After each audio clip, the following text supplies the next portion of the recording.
Good afternoon. Welcome to another edition of Tuesday's Topic. Today's topic, we're going to look at some questions that people had in the past month that I think are appropriate to everyone. And one particular today, that the Social Security Administration changed the rule since the question was asked, and it's regarding clawbacks. What is a clawback? A clawback is when you've already distributed money and you go and take it back. It says the recovery of money already distributed. So the Social Security Administration gives you money and then they come after it. Here was the question that Jay asked me on February 27th.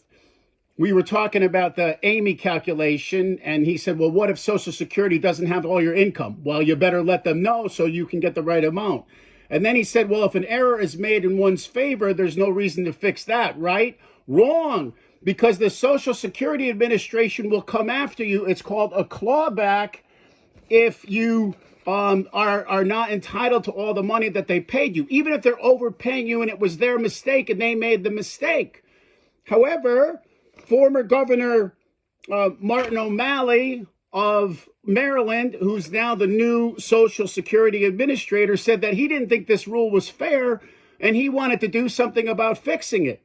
So even though I told Jay back at that time that the Social Security Administration could take up to 100% of your money for up to 3 years until they claw back all of the money you owe them, on March 25th, 2024, they changed the rule. Mr. O'Malley changed the rule and made it easier for beneficiaries, less painful. Wouldn't it be horrible if they take 100% of your money for 3 years? Well, now the most they can take is 10% of your money. You can pay it back up to 5 years instead of 3 years. That is 60 months. 10% for 60 months is the most they can take back. And you also have a better means to appeal. So this O'Malley guy is understanding the problems of this clawback when Social Security overpays you and goes back and takes the money away from you. And they changed the rule. And starting on March 25th, the clawback rule for overpayments is 10% maximum, not 100%, and up to 5 years, not 3 years.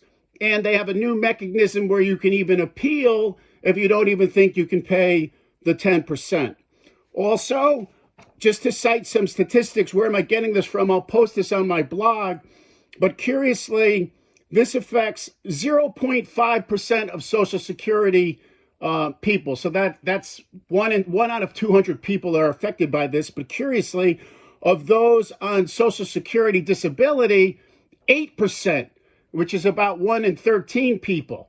So, and the reason for that, I don't know the facts, but I believe the reason for that is a lot of people on Social Security disability are still working, so they have income. And when you have income and you're still working and collecting Social Security, there's certain taxes. You're really not entitled to all that money. So only 1 out of 200 people that regularly collect Social Security are subject to this clawback. The average clawback is $7,500. But more people that are on Social Security disability, especially those working, are most likely to be subject to this clawback. But Jay, that was a great question. And since you asked the question, the rule was horrible before. They changed the rule. They made it better. Next week, I'm going to answer Harry's question about a clawback for people on Social Security that still have student loan debts. And soon, I'm going to be discussing the 2024 Social Security Trustee Report and different ways that might make the Social Security Administration more solvent so they don't go broke in 2020 and 2032. Hope you find this helpful. I do. Have a great day. Bye-bye. Thanks for watching.